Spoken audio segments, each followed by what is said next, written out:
Sarah Gergel, and I work with the Living Archives Project, where we are collecting stories of how COVID-19 impacted various communities in Charlotte-Mecklenburg County. Today is May 11th, 2023, and this week there were 24 reported cases of COVID-19 in the Charlotte-Mecklenburg County area, which actually shows a 57% decrease over the last 2 weeks. Therefore, each subject is comfortable not wearing a mask. Alex, would you introduce yourself? Hi, I'm Alex Bui. I'm a Vietnamese immigrant from Vietnam. I've been in the country since 1980. I'm Asian with short black hair. I would consider myself a medium build. I do have tattoos on me, colorful tattoos of a dragon and a phoenix, black eyes, black hair. Awesome. Thank you so much, Alex. Mm-hmm. Can you share what the dragon and the phoenix are symbolic to you? Yeah, these are the Chinese zodiac signs. The dragon represents my son, and the phoenix represents my daughter. These are their Chinese zodiac signs. That's amazing. Well, your tattoos are really cool. Thank you. Super just color. I love the color. So, Alex, can you tell me a little bit, how long have you lived in the Mecklenburg or worked in the Mecklenburg area? So our family migrated here back in the 80s. Initially, we went to California. Then shortly after that, we came over here to Charlotte. I would say we've been in the Charlotte area for well over 40 years. Wow. 40 years now. Wow. I would almost be considered a Charlottean. Yeah, that's Yeah. amazing. You've seen Charlotte go through a lot of transition, I bet. So tell me a little bit about what you do for work. I'm a financial professional by trade, Okay. but I spend most of my time in the community. Okay. What does that mean, spend most of your time in the community? I am through a friend, and God bless her soul. She introduced me into what it means to help other people. She was a person that didn't care about her financial situation. She would give you the shirt off her back. And through her, I learned that it was more rewarding to give back to the community. So since that journey, right before COVID or right during COVID or so, I spent some time with her.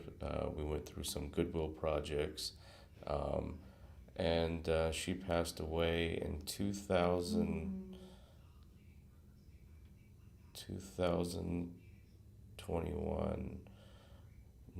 Not because of COVID. It's towards the end of 2021. It was more like 2022.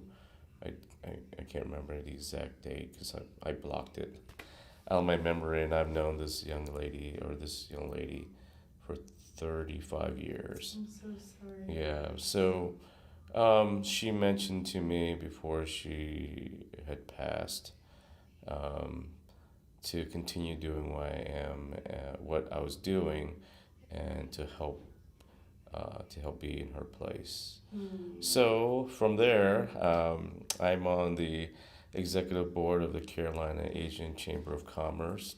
I am on the Charlotte Business Inclusion Board for the city of Charlotte.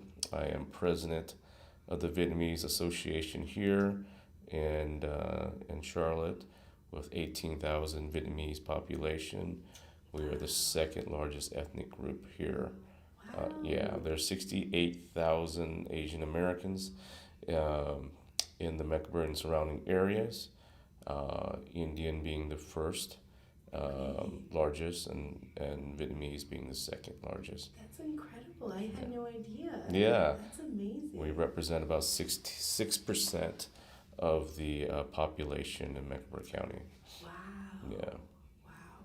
And so as you are part of all these incredible Asian American commissions and coalitions and groups. Tell me a little bit about the work that you do a part of that. Well, our purpose here is to definitely promote culture and cultural awareness.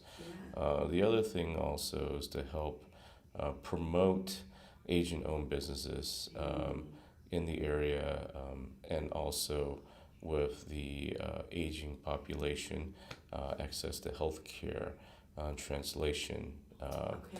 The biggest part is understanding um, the dialect between the non-speakers and the speakers, basically. Okay. So I develop a team that actually helps with seniors if they need transportation, if they need medical care. Wow. Certain hospitals will reach out to me. Yeah. If they don't have their translator, I would definitely help be that medium with them and help with the translation stuff. I also was with our community. We also helped with farm to table program. I'm not sure if you've heard of that.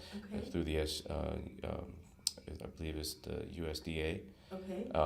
We distribute over 500 pallets of food in the community.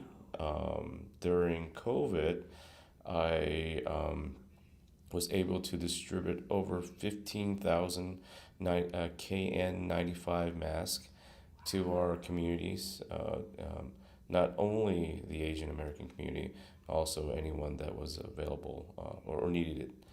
We made sure it was available to pass out. That's amazing, Alex. Mhm. Wow. So tell me a little bit about how have you seen the impact of COVID in your community and in your life?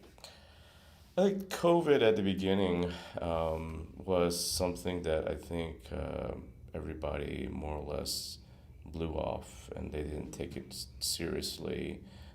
Thought it might have been just a common cold or flu or something like that. I myself was severely impacted by COVID. In 2021, I was affected by, I believe, the Delta variants. I had, within a week, I had lost over 10 pounds, Wow. and I had to actually get the trial drug that was authorized for high risk. I am a high risk person. I am a diabetic. Okay. So I was able to get onto that trial drug. That was the worst time of my life, was being affected by that COVID strain.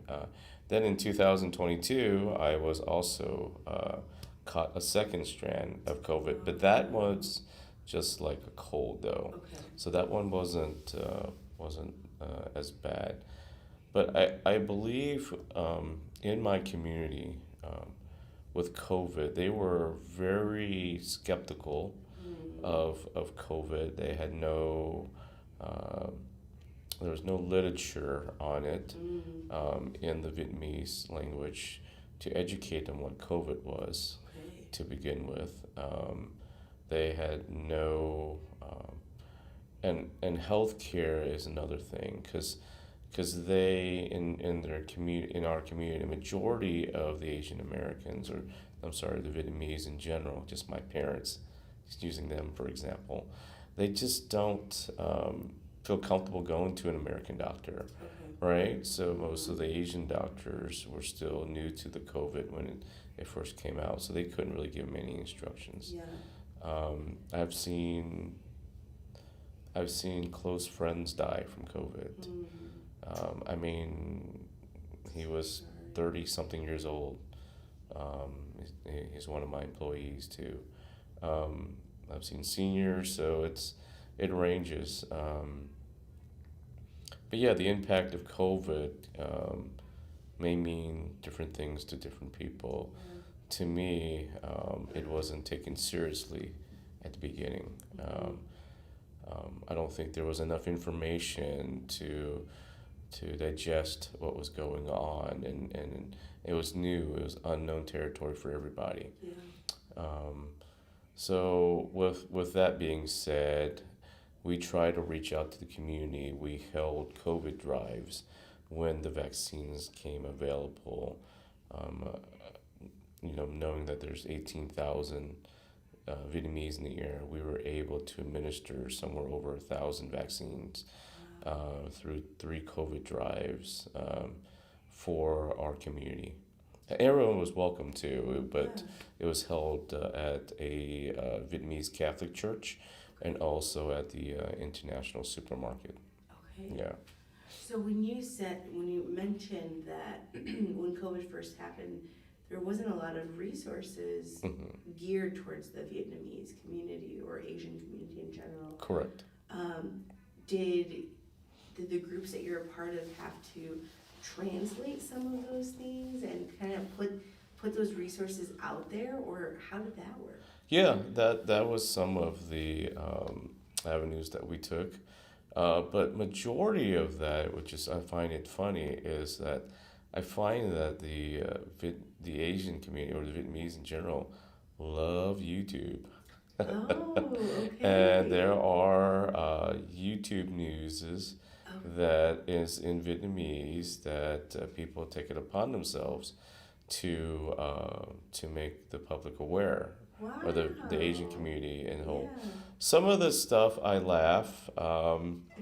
It's one of those things that it's would you call it a wives' tale or something in the community where so and so down the street says if you drink enough of this or if you ate this certain fruit, then yeah, you can cure yourself of the COVID. This home remedy that process or something like that, and I just laugh. I says, I hope my parents were not doing that, and I asked them. I says, look, just make sure you're curing the symptom because.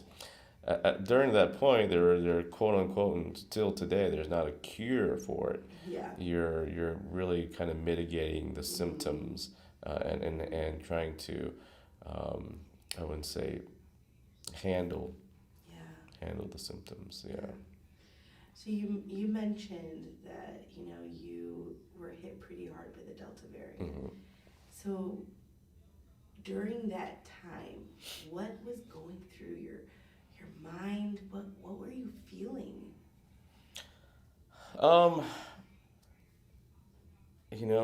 It was. I don't think there was time to think anything. It was all the days.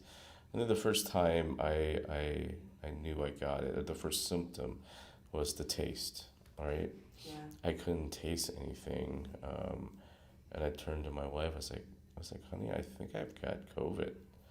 Because I can't taste anything, and I cook too. I'm a chef, so I would, but not professionally.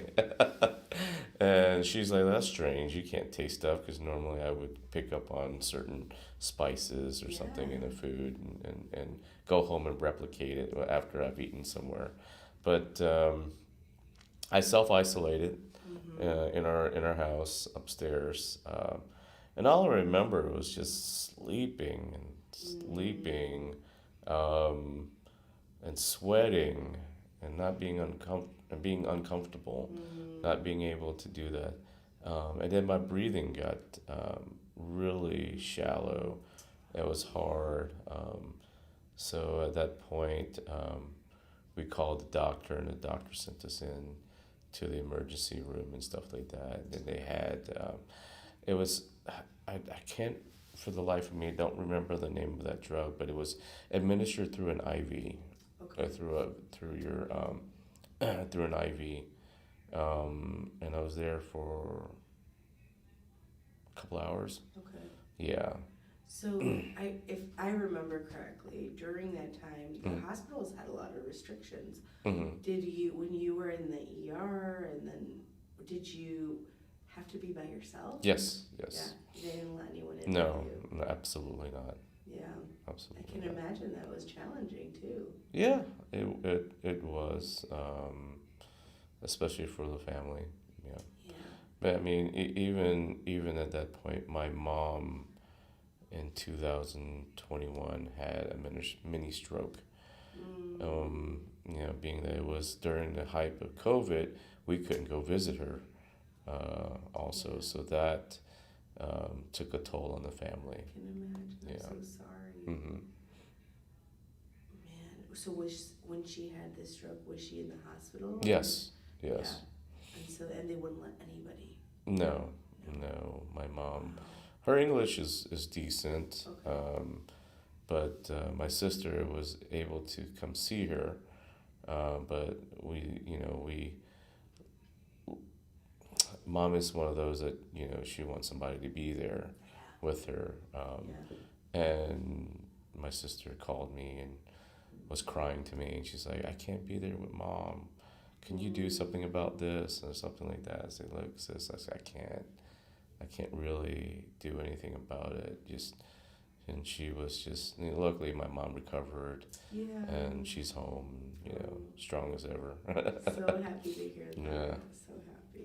But I can imagine. hmm It's so tough. I mean, just to me, everything is out of your control. No, yep, You know? right. Just like you said, you can't do anything. And hmm you just kind of have to walk through it. hmm So, before we started talking, we did this activity together called a hand map. Is there anything from your hand map that you would like to share with us? I think one of the things that got me through this, I would say, would be my wife, my spouse, and my boss. I call him my boss, but he told me don't worry about that. I'm an entrepreneur. I'm a small business owner myself, so I own my own financial firm. But I do have a managing firm director. Okay. But I'm not scrutinized or I don't have numbers and quotas I have to meet. The only thing I have to meet is, am I making enough to feed my family? Yeah. So I'm not one of those where I'm looking at spreadsheets and somebody up is beating on me, telling me, "Hey, I got to go out and perform this and that." Yeah. No, I call him my boss because I would say he's also my mentor too. So he's giving me some direction. My wife is a strong woman. She had COVID at the same time I did. So, Oh man. yeah, it was during the time I had Delta. So I took the guest room and she took the master bedroom. Oh, So, man. so hers was a really bad cold. Okay. Yeah, and I was not that good. I wouldn't wish the Delta on my worst enemies, to be honest with you. I tell that to everybody, and it's probably one of the best diet plans I've been on, because if you want to lose weight fast, get Delta. No, no, do not, do not. Full disclosure, do not do that. Um, I think a lot of things have made me change after COVID. I'm more patient now. I'm really a very persistent guy when it comes to just certain matters. I've really toned it down, and I think that's because I realize that anything can happen tomorrow. I used to be one of those guys that needed things done last week with my staff, and now I've changed directions with how I say things to them. More word of encouragement than saying you should have done this or something like that. And I've changed that to, hey, this looks great, but let's see if this will help Yeah. It kind of, it's I think COVID made me realize that take it slow, Alex. Mm, Take it yeah. slow, enjoy it. And I said at the beginning of this interview, I spend a lot more time in the community Yeah. now, helping out. So I was on my way to later after this. I'm on my way to help the senior. Um, he doesn't speak any English at all. He got into a bad car accident Oh no. last week. He's 84 and no family here. Mm, Um, so I'm gonna go help him with some of his paperwork. yeah. Yeah. Oh, you have a great heart, Mm-hmm. Alex. Truly. As a small business owner, Mm-hmm. you mentioned, you have staff, and how were you impacted the last few years being a small business owner? At the beginning of COVID, it did take a huge financial hit. I would, in my line of work, I was considered essential employees, right? So during the lockdown, I was able to drive around to my office and stuff and still quote unquote work. I wasn't a first responder, but being in the financial industry, I was considered essential because, the economy still needs to operate. People still needs access to their money and Mm, funding and stuff like that. Um, but since that, um, it's been really good. awesome. Yeah, I mean, with the collapse with the banks and stuff like that, yeah, you have most clients really worried Mm, about their financial futures and stuff, but you'll see a lot more clients because of that. Think of different avenues to save, mm, to plan for the future, yeah. you know. But I think it's really rewarding at the end of the day where you help somebody. Mm-hmm. And I meet all peoples and all walks of life. Mm-hmm. In someone's financial situation is different from the next person, Mm-hmm. and I don't ever question what decisions they made in the past. I just try to help them move towards the future. Yeah, Yeah. that's really amazing. Mm-hmm. Did you find with COVID, you mentioned that some people, it really put things into perspective. Mm-hmm. Did you find that there was a lot of fear? Oh yeah, it was a lot of fear. Lots of fear when it first came out. I was, you can ask my wife this, but I was, when it first came out, I wasn't wearing a mask all the time. I would make jokes about people wearing a mask. And I thought that was, at that time, I was, I guess I was cruel. I've changed. I realized that I don't do that anymore. And then I got hit, and then I Yeah, was just like, holy crap, this stuff is real. yeah. You know, there were fears. People were, people with OCDs were really heightened by that. Mm, Hand sanitizers all over the mm, place. Aerosol cans of Lysol, spraying stuff down. But yeah, people would come out of the house. Um, People wouldn't.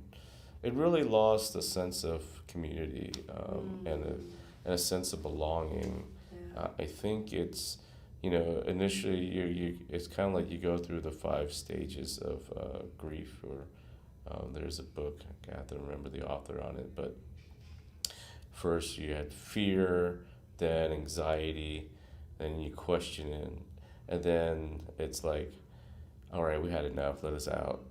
Yeah, you know yeah. and then we get locked back down again. Yeah, yeah.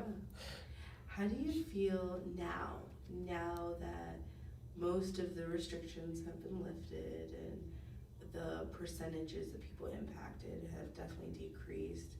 How do you feel? You know, we had this discussion, and I don't think we'll ever go back to a sense of what's called normalcy. You know, being Mm-hmm. going back to what was normal. This is going to be the new norm. You know, as this mutation happens for each strand, and you don't know what strand is going to affect different people, right? There may be another delta that may be more dangerous, or it may be a few more omicrons or something like that that would give you the sniffles or something like that. I think recently there's a new strand now that's come back and made you lose taste again. I can't remember the name that this strand is called, Mm-hmm. but this is really recently, and I Mm-hmm. think it showed up in the UK. Mm. Yeah, yeah. I think that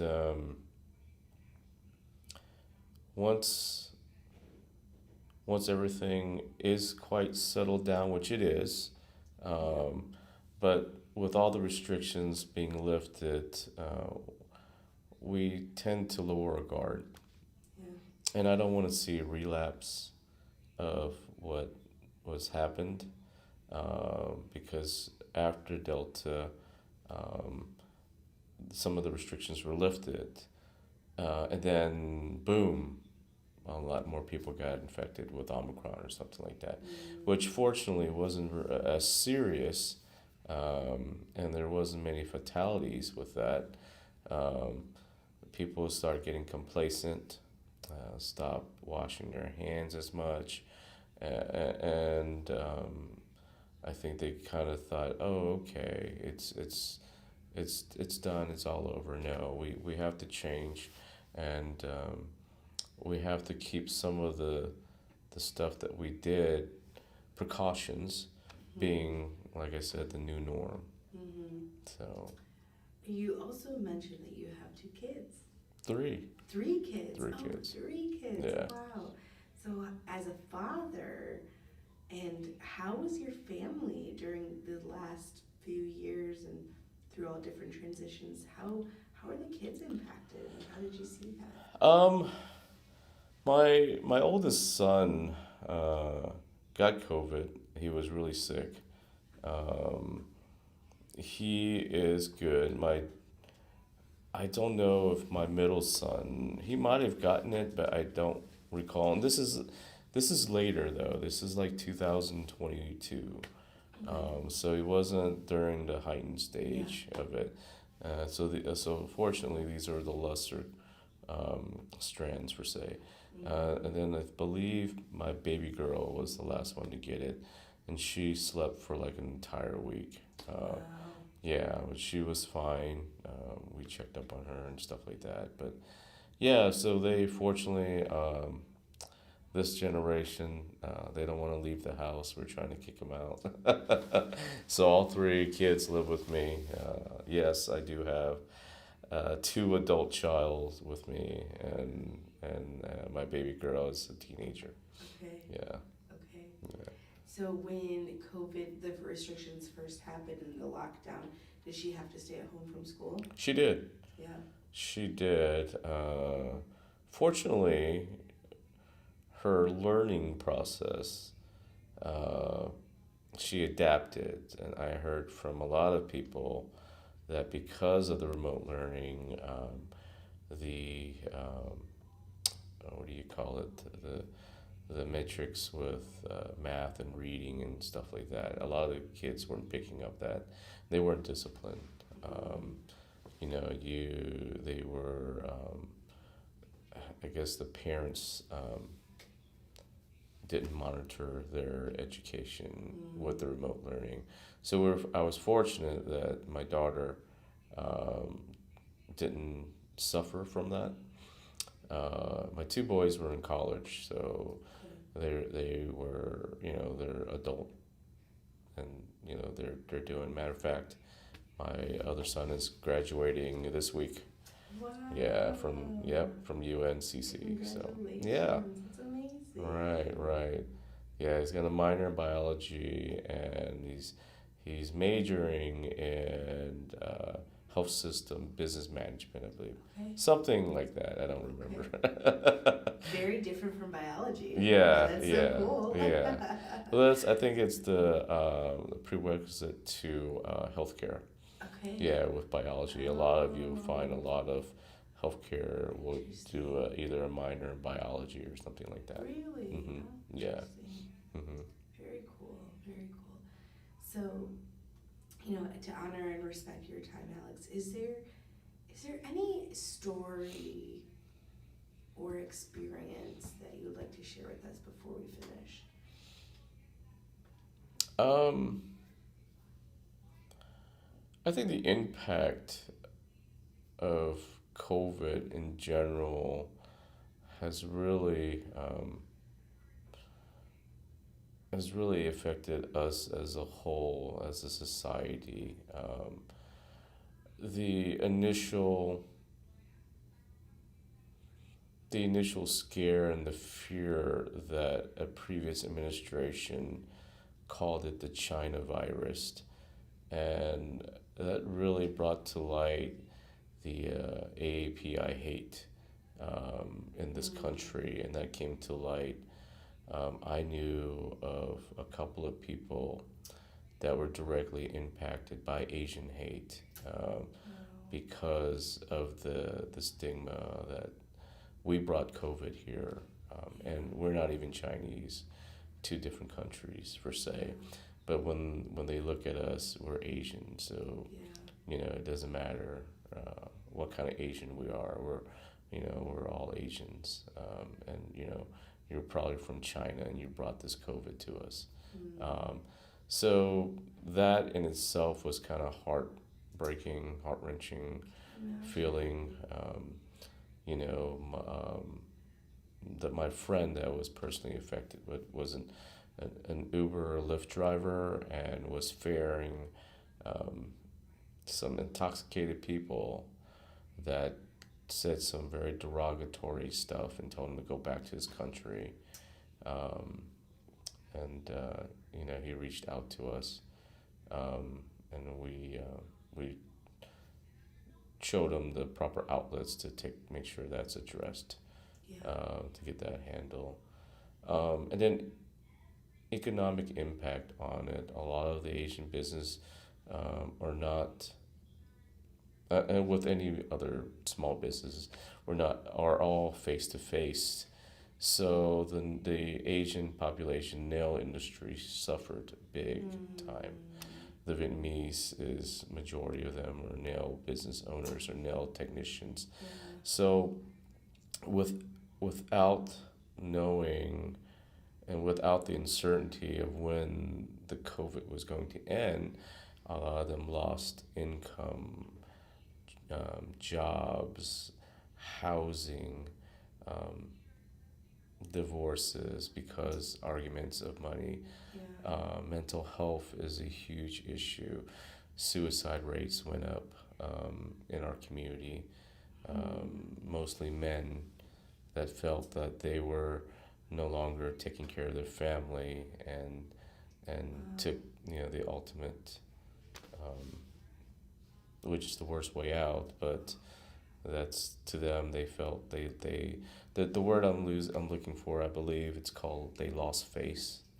So they lose respect from their community, lose respect from their family, that they're the man and they're no longer to take care of their family. So they opt for a way out. So yeah. And all of this increased in the last few Mm-hmm. years. Wow. Yeah, it's mental health is huge. I would think with any community because we're a community and we're a population or humanity needs other human contact, whether it be our own family, which will suffice for a little bit, but as human beings, we need the interactions with other humans, not just with our family, and that's how we survive and adapt. Um, the other thing too, I think as a whole, is because of the economic impact of it. A lot of Asian businesses closed. I think um, I think since now COVID has taken a backseat, the biggest the biggest issue is on my list is gentrification. The the the influx of the younger, I don't even know what generation they're called now. I lost track of which alphabet it's called now. Gen Z, Gen Y, Gen something. I don't know who it is, but a lot of the 20s, late 20s, early 30s, they're making decent income now, where they're able to come into. Let me rephrase that. It's not them. Developers are seeing an opportunity to develop lower provish neighborhoods Yeah. to spruce them up, spice them up, Yeah. and charge a premium.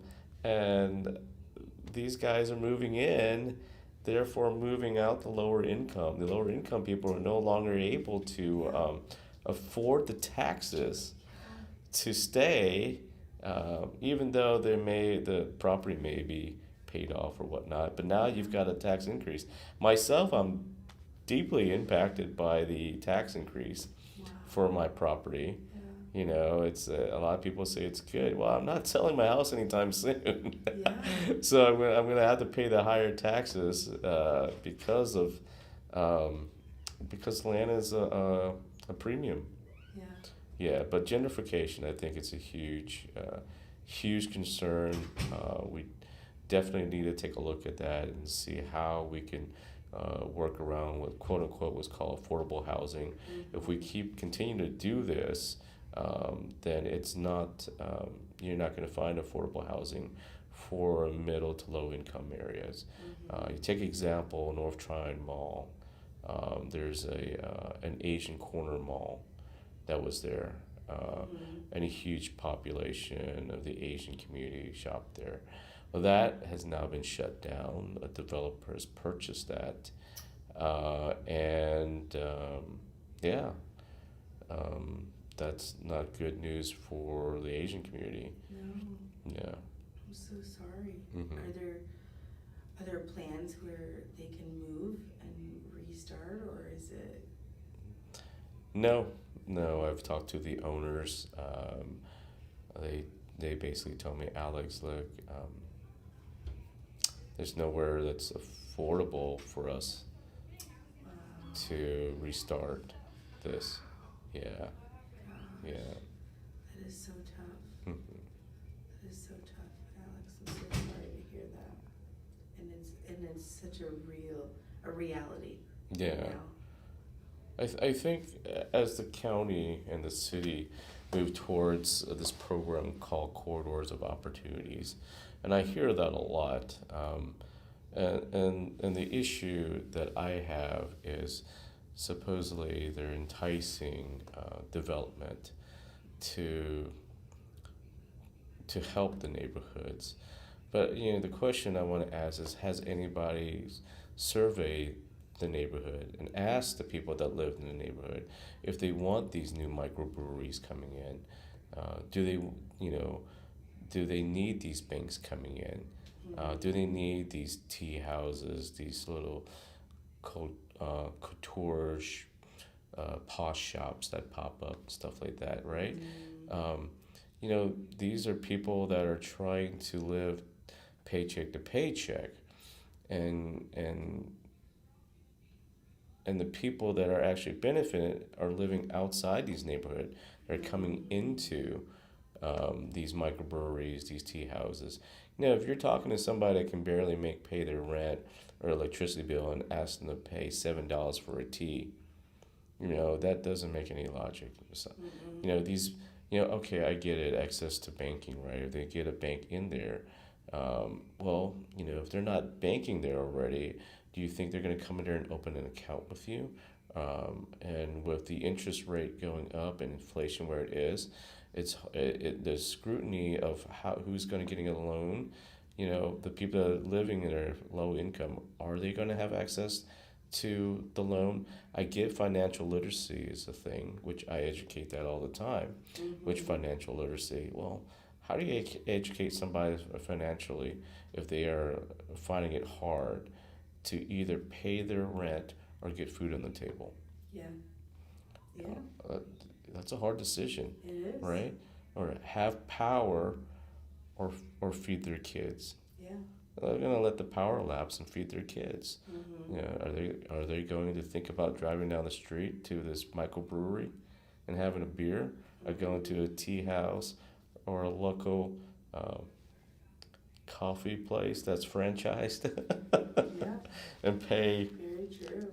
$6 for a mocha latte, whatever they're called? I don't go to those places. I'm sorry. My wife supports them, and my daughter does. Yeah. Oh man, very true. Yeah. Thank you for sharing that. Yeah. Thank you for this opportunity. I appreciate you. Yeah. Thank you for sharing your story with us, Alex. We really do appreciate it.